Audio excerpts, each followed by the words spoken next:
Hariom, good morning student. Welcome to my class 9th standard, subject Hindi.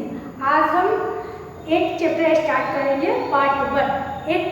8 chapter part 1 subject Hindi. Okay, 8 chapter में आपका क्या है? गुलमर्ग की खिड़की से एक रात। गुलमर्ग की खिड़की से एक रात। इसके राइटर मोहन राकेश जी। इसके राइटर मोहन राकेश जी है। उनका जन्म 1925 ईस्वी में और निधन 1972 ईस्वी में हुआ था। ओके, तो हम इनके बारे में कुछ चर्चा करेंगे और आगे नया स्टार्ट चैप्टर करेंगे, तो उसके बारे में मैं आपको एक्सप्लेन करूँगी। तो ये गुलमर्ग है कि गुलमर्ग की खिड़की से एक रात। ये क्या है? इसमें गुलमर्ग कश्मीर का एक सुंदर प्राकृतिक स्थान है। क्या है? कश्मीर है ना, तो वहाँ का एक सुंदर प्राकृतिक ये स्थान है। तो वहाँ पे प्रस्तुत लेख में बड़ी आत्मीयता से लेखक ने वहाँ की प्रकृति के बारे में इसमें विस्तार से लिखा है और शोभा और वहाँ के अपने अनुभवों के बारे में बताया है। ओके, तो मैं इसके बारे में आपको जो लेखक ने अपने अनुभव के बारे में और शोभा मार्ग के बारे में जो भी लिख के बताया वो मैं आपको एक्सप्लेन करूँगी। और आप ये अपनी टेक्स्ट बुक निकाल लीजिए। 31 पेज है ना, 31 page number, chapter number 8 Gulmarg की खिड़की से एक रात। तो open your text book, start करेंगे अभी हम न्यू चैप्टर। ओके, तो नाउ स्टार्ट नया चैप्टर 8। ये मोहन राकेश का जन्म आपको मालूम है? मोहन राकेश का जन्म जालंधर पंजाब में हुआ था और इनके पिताजी क्या थे? वकील थे। इनके पिताजी वकील थे। तो हम आगे इनके बारे में चर्चा करेंगे कि इनका जन्म 1925 ईस्वी में और निधन 1972 ईस्वी में हुआ था, है ना, 1925 एंड 1972। ओके, मोहन राकेश का जन्म जालंधर पंजाब में हुआ था। इनके पिताजी व्यवसाय से वकील थे, परंतु उनकी साहित्य में बहुत ही रुचि थी। क्या थी? उनकी जो साहित्य थी उसमें उनकी बहुत रुचि थी। अतः राकेश को बचपन से ही घर में पर्याप्त साहित्य वातावरण प्राप्त हुआ था। उनको घर में, राकेश जो थे उनके घर में उनका माहौल ही ऐसा था जो बचपन से ही साहित्य का उनका बारे में उनको जानने को मिला था और उनको वातावरण का उसी वैसा ही उन्होंने प्राप्त किया था। ओके, इन्होंने हिंदी तथा संस्कृत में एमए तक शिक्षा प्राप्त की और तत्पश्चात DAV कॉलेज जालंधर में हिंदी विभाग के अध्यक्ष के रूप में अध्यापन कार्य किया। क्या किया था? हिंदी विभाग में अध्यक्ष के रूप में इन्होंने अध्यापन कार्य किया। उसके बाद से उन्होंने क्या किया था? कुछ समय तक इन्होंने सारिका कहानी पत्रिका का सफल संपादन किया और बाद में स्वतंत्र लेखन करते रहे। कहानी लेखन के साथ साथ इन्होंने उपन्यास और नाटक भी लिखे थे। इनकी प्रमुख रचनाओं में क्या था? इंसान से खंडहर। चलिए मैं आपको लिख के बताती हूँ कि कौन कौन से था। इंसान के खंडहर, नए बादल, इंसान के प्रमुख रचना राकेश मोहन, है ना, राकेश के प्रमुख रचना।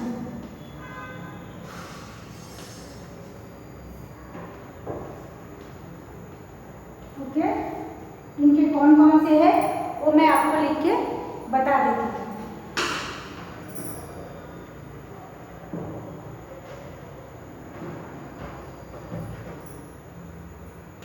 इंसान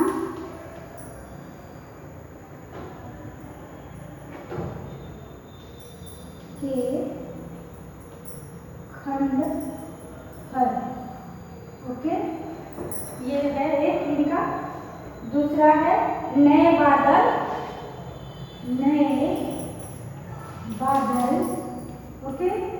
एक और आदमी, एक और आदमी, दूसरा है एक और आदमी, ठीक है। तो इनकी रचना है इंसान के खंडहर, नए बादल, नए बादल, एक और आदमी, एक और आदमी। आदि कहानी संग्रह तथा अंधेरे बंद कमरे, अंधेरे बंद कमरे, न आने वाला कल प्रसिद्ध उपन्यास, न आने वाला कल प्रसिद्ध उपन्यास है। आषाढ़ का एक दिन, इनका एक आषाढ़ का एक दिन है। और आधे अधूरे तथा लहरों के राजहंस, आधे अधूरे तथा लहरों के राजहंस इनके प्रसिद्ध नाटक है। इनके क्या है? प्रसिद्ध नाटक है। तो एक और आदमी, दूसरा मैं लिख देती हूँ आपको, आदि कहानी इनके प्रसिद्ध नाटक है। आदि कहानी, आदि कहानी है ना, इनके प्रसिद्ध नाटक है, ओके। चलिए आगे हम बढ़ेंगे। अंधेरे बंद कमरे, न आने वाला कल प्रसिद्ध उपन्यास है। आषाढ़ का एक दिन, आधे अधूरे तथा लहरों के राजहंस इनके प्रसिद्ध नाटक है, ओके। मोहन राकेश मूलतः एक सफल कहानीकार तथा नाटककार है। मोहन राकेश मूलतः एक कहानीकार और नाटककार है। क्या है? कहानीकार और नाटककार दोनों। गुलमर्ग की खिड़की से एक रात परिवेश से लिया गया है। किससे लिया गया है? परिवेश से लिया गया है। इस यात्रा वृत्तांत में लेखक ने गुलमर्ग के प्राकृतिक सौंदर्य का स्वानुभवतः विवरण प्रस्तुत किया है। गुलमर्ग का सारा वातावरण इनको अपने में समाया सा लगता है। गुलमर्ग की एक रात का अकल्पनीय सौंदर्य इनसे भुलाया नहीं जाता। इनका जो इसमें है उनको वो भूल नहीं सकते, उनको बार बार वो याद कर सकते हैं और करते हैं जो इन्होंने इतने कहानीकार और नाटककार जो सब लिख रखा है। तो उसमें उनके प्राकृतिक का शोभा और वहाँ के अपने अनुभवों के बारे में हर कहानीकार और नाटककार में उन्होंने व्यक्त कर रखा है, ओके। चलिए आगे अब चैप्टर निकाल लीजिए 31 पेज आप। कुछ जगह होती है जिन्हें आँख एक बार देखती है। क्या होती है? कुछ जगह होती है जिन्हें आँख एक बार देखती है तो चौंक उठती है, फिर धीरे धीरे परिचित होकर उदासीन हो जाती है। क्या होता है? कभी कभी आँखें जो देखती है वो एक बार देखने के बाद चौंक उठती है और उदासीन भी हो जाती है। अगर हम अपनी आँखों से अच्छे दृश्य अच्छा देखेंगे तो उदास तो नहीं होंगे, खुश हो जाएंगे। बट कभी कभी ऐसा होता है कि हमें ऐसे दृश्य देखने को मिलते हैं जिससे देखते ही हमारे आँखें उदासीन हो जाती है, मन भी उदास हो जाता है। गुलमर्ग ऐसी जगह नहीं है। गुलमर्ग क्या है? एक ऐसी जगह नहीं है। वहाँ कैसा जगह है? प्राकृतिक स्थान है, सुंदर है वहाँ, है ना। वहाँ सुंदरता का वातावरण, सुंदर हर जगह दिखने वाला सब सामान। मैं जब पहली बार गुलमर्ग गया तो मुझे वहाँ कुछ भी असाधारण नहीं लगा। तो क्या कह रहे हैं मोहन राकेश जी कि जब मैं पहली बार वहाँ गया तो उनको क्या लगा था? वहाँ उस स्थान पे उनको कोई भी सामान, कोई भी चीज़ उनको क्या असाधारण नहीं लगा। खुला सपाट मैदान, देवदार उदासीन हो जाती है। गुलमर्ग ऐसी जगह नहीं है। मतलब वहाँ जाने से ऐसा नहीं कि हम लोग उदास हो जाएंगे और वहाँ खुले मैदान नहीं मिलेगा, वहाँ सब कुछ है। मैं जब पहली एक बार गया तो मुझे वहाँ कुछ भी असाधारण नहीं लगा, खुला सपाट देवदारों में लगा, ओके। और तब मैं घंटे भर में सारा गुलमर्ग देखा। उन्होंने तभी से वहाँ 1 घंटे में उन्होंने सारा घूमकर देख लिया था कि यहाँ क्या क्या है। मगर बाद में महीनों वहाँ रहने पर एहसास हुआ कि पहली बार तो क्या, बाद में भी कभी उस स्थान पर मैं पूरा नहीं देख पाया, उसे पूरा कभी देखा भी नहीं जा सकता। उन्हें बाद में ऐसा लगा कि पहली बार तो क्या, अगर मैं बाद में भी वहाँ जाता हूँ तो मैं उसे पूरा नहीं देख पाऊँगा, बाद में कभी स्थान पर पूरा नहीं देख पाया जाता।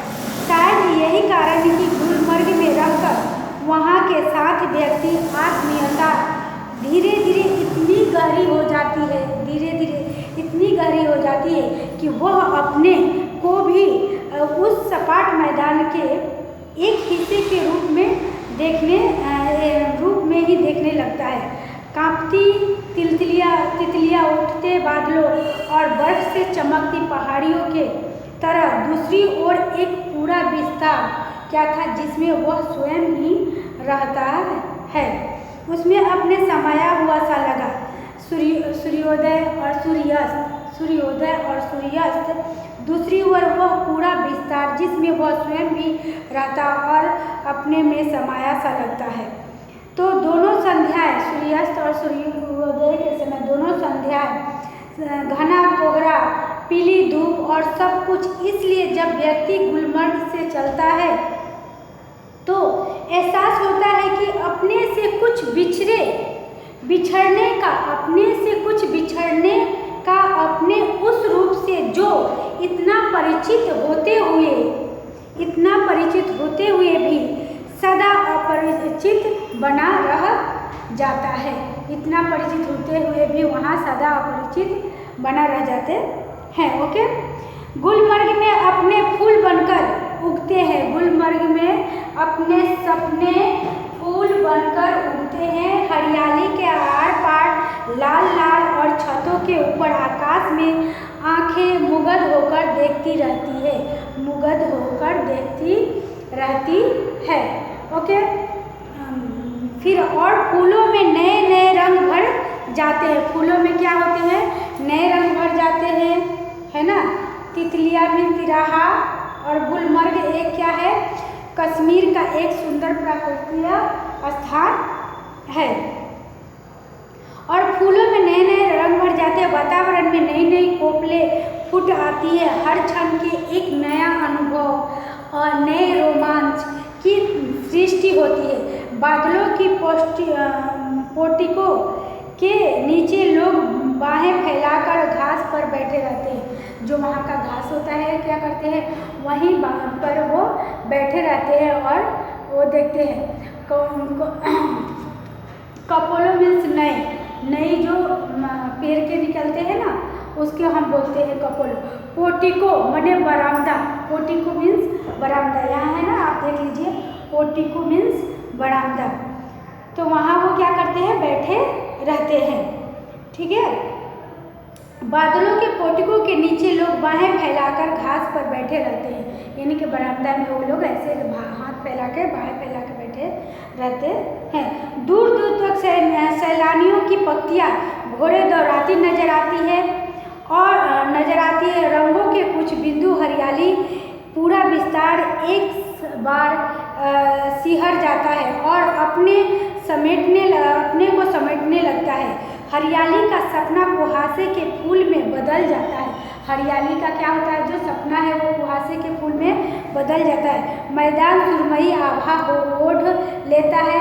अब चारों तरफ धुन्य ही धुन्य है, चारों तरफ धुन्य ही धुन्य है और बेबस होकर फैली पगडंडियों से पतली पतली नरम बाहें, जब तक बादल बरसेगा बाहें फैली रहेगी, ऐसी ही कोमल, विस्तृत और निढाल है। ओके, सूरज चमकेगा तो फूल में से नया सपना जन्मेगा। सूरज चमकेगा तो फूल में से क्या होगा, नया सपना चमकेगा। आकाश में बादलों के नन्हे नन्हे दीप इधर उधर भटकते फिरेंगे। भेड़ों को बकरियों के रेवड़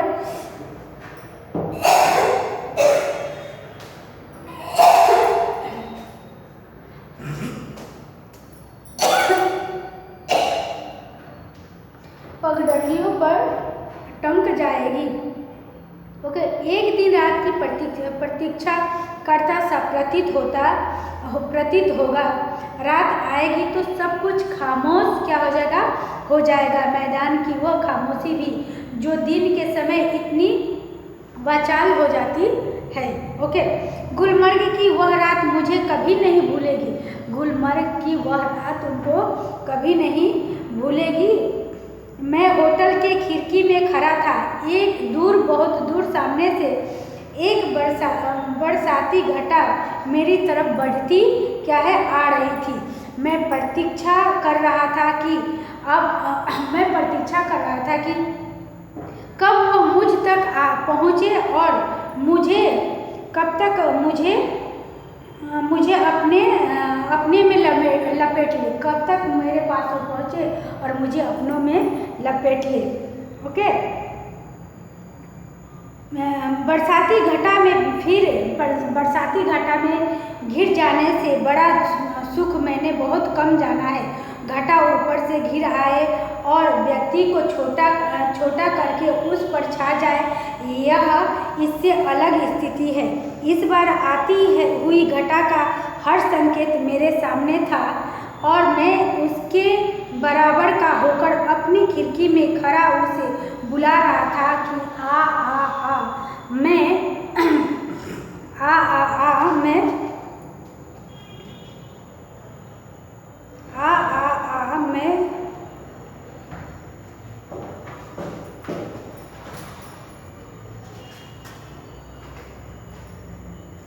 मैं तुझसे कमज़ोर नहीं हूँ। वो क्या बोले, मैं तुझसे कमज़ोर नहीं हूँ।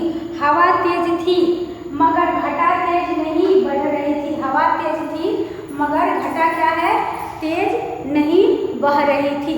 ओके, हालांकि तूफान बहुत उठा हुआ था। बार बार जोर से गरज होती थी जिससे धरती और आकाश सिराएं काँप जाती थी। बार बार सामने के चित्रपट पर बिजली कांपती थी और प्रकाश का वह भयानक विस्फोट हर चीज को नंगा कर जाता था। मैं खुश था कि थोड़ी देर में ये बूंदे मेरे ऊपर बरसेगी। बिजलियों का यह कहर मेरे ऊपर टूटेगा। मैं बाहें फैलाकर सामने से उससे अपने ऊपर लेने के लिए तैयार था। मगर अचानक हवा रुक गई। क्या होता है, मगर अचानक तुरंत हवा वहाँ रुक जाती है। तो बढ़ता हुआ तूफान जहाँ का तहाँ ठिठक गया मीन्स रुक गया और दूर ही पर काटे पक्षी की तरह दम तोड़ने लगा। बिजली की सांस रुकने लगी और मेरी भी क्यों।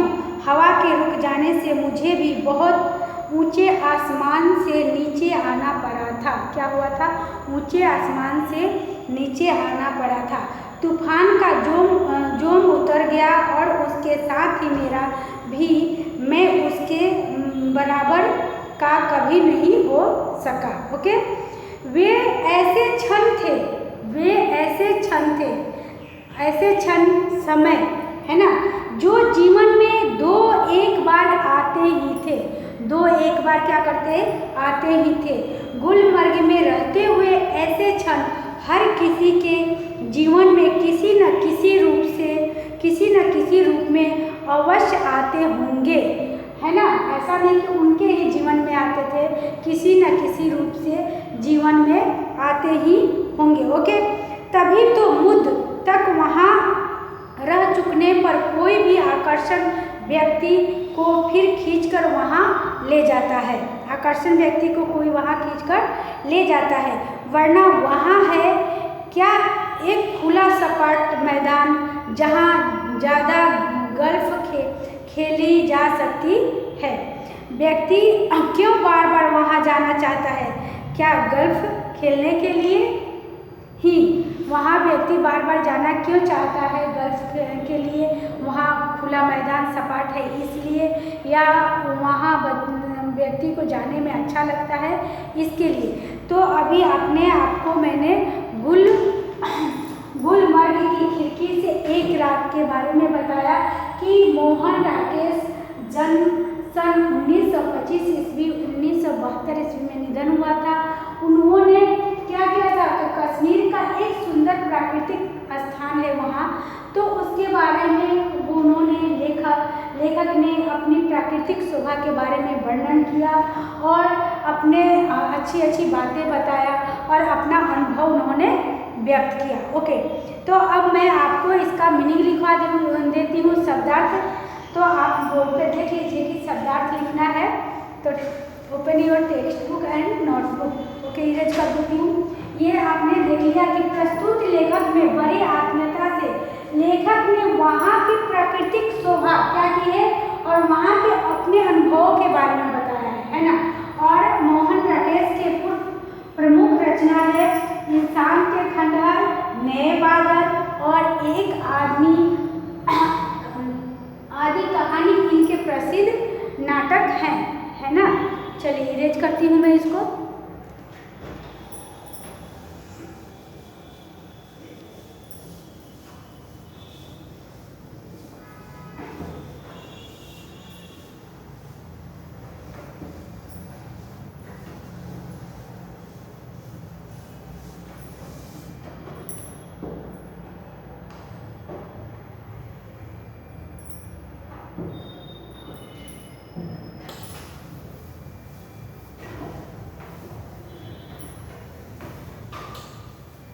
ये क्या करते थे, गुलमर्ग की शाम होते होते गुलमर्ग में बर्फबारी शुरू हो जाती थी। जैसे शाम होता था बर्फबारी शुरू हो जाती थी और घास पर बैठे हुए तरह तरह के वस्त्र पहने लोग उठकर इधर उधर भागने लगते थे। हरियाली कुहासा घिर जाती थी, है ना। और दिन में सूर्य होने पर, उदय होने पर क्या करते थे, सुबह सूरज निकलने पर पूरा बादल छाया हुआ रहता था, तो वो आकाश में बादल सैर करते नजर आते थे और भेड़ों और बकरियों के रेवड़ों की पंखुड़ियाँ बढ़ जाती थी। जब बरसात का समय खत्म हो जाता था तो बादल बहुत अच्छा हो जाता था और भेड़ बकरियाँ अपने अपने स्थान से दूसरे स्थान से चढ़ने के लिए निकल पड़ते थे। ओके, तो अभी हम आपका मीनिंग लिखवा रहे हैं आपको शब्दार्थ।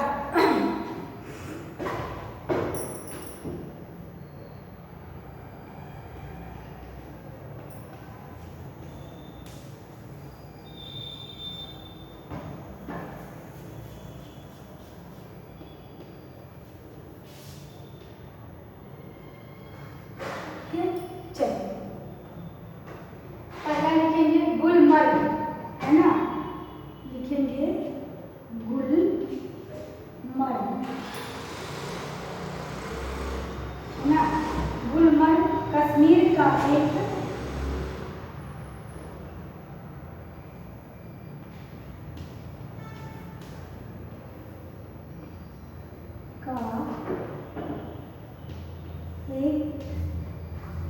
कश्मीर का एक सुंदर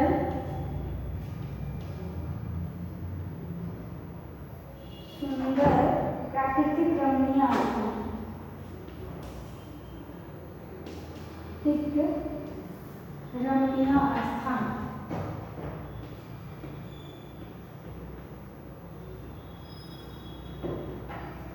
स्थान। ओके, चलिए नेक्स्ट लिखेंगे हम तिगलियाँ, तिगलियाँ, तिगलियाँ, है ना। तिगलियाँ, तिगलियाँ मीन्स तिराहा, तिराहा,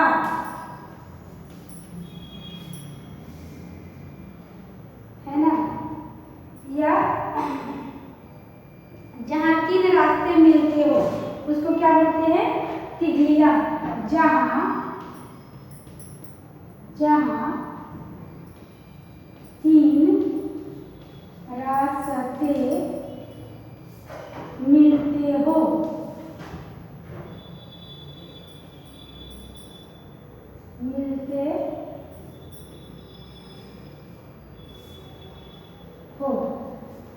ओके, मिलते हो। रोमांचक लिखिए नेक्स्ट, रोमांचकी,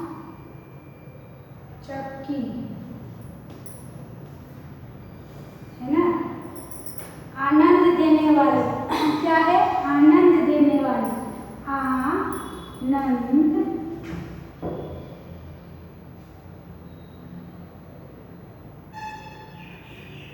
देने वाली, देने वाली। ओके, चलिए नेक्स्ट लिखेंगे अभी हम, पोर्टिको, बरामदा, पोर्टिको, पोर्टिको, बरामदा,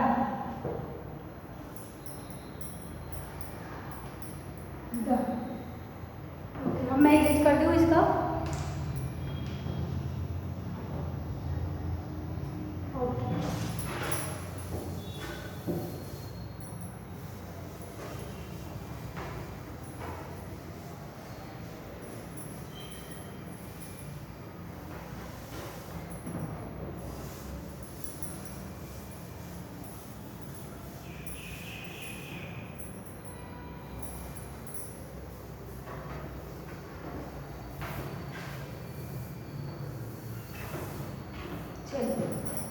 आगे लिखेंगे,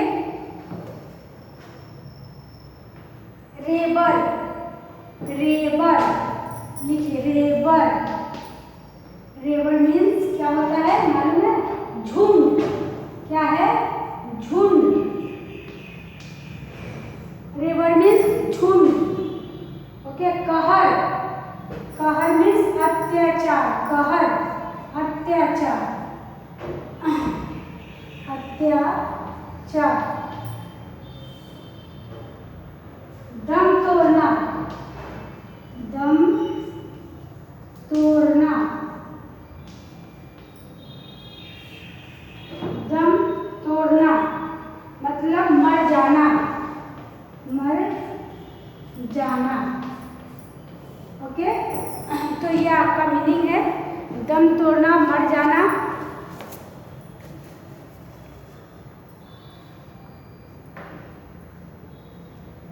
ठिठकना, ठिठकना मीन्स रुकना, ठिठकना, रुकना, रुकना। ओके, ठिठकना मीन्स रुकना। कुहासा माने कोहरा, कुहासा, कुहासा मीन्स कोहरा, कोहरा। ओके, ये मीनिंग आपका है। रेबर मीन्स झुंड, कहर अत्याचार, दम तोड़ना, मर जाना, ठिठकना, रुकना, कुहासा, कोहरा।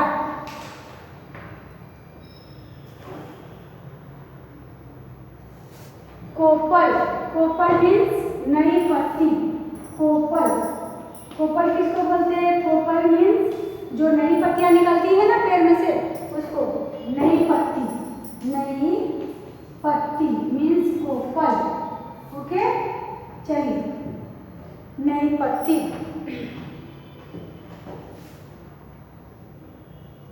मुगध मीन्स मोहित, मुग्ध, मुग्ध होना, मोहित हो जाना, मोहित,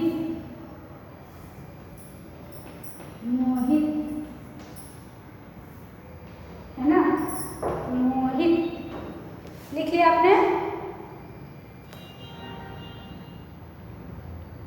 सैलानी, घूमने के, घूमने, सैलानी लिखिए, सैलानी, घूमने के आए हुए लोग, घूमने के लिए आए हुए लोग, आए हुए लोग क्या है, सैलानी। सैलानी घूमने के आए हुए लोग। कोपल मीन्स नई पत्ती, मुग्ध मीन्स मोहित, और सैलानी मीन्स घूमने के लिए आए हुए लोग। ओके बच्चों, तो आज के लिए आपका इतना है ना। आत्मीयता, अपनापन, आत्मीयता मीन्स अपनापन लिख लीजिए भी, आत्मीयता, है ना, अपनापन। आत्मीयता मीन्स अपनापन। ओके, आत्मीयता मीन्स अपनापन। तो आज पार्ट 1 में आपको एक्सप्लेन किया और मीनिंग। ओके, तो हरिओम, थैंक यू।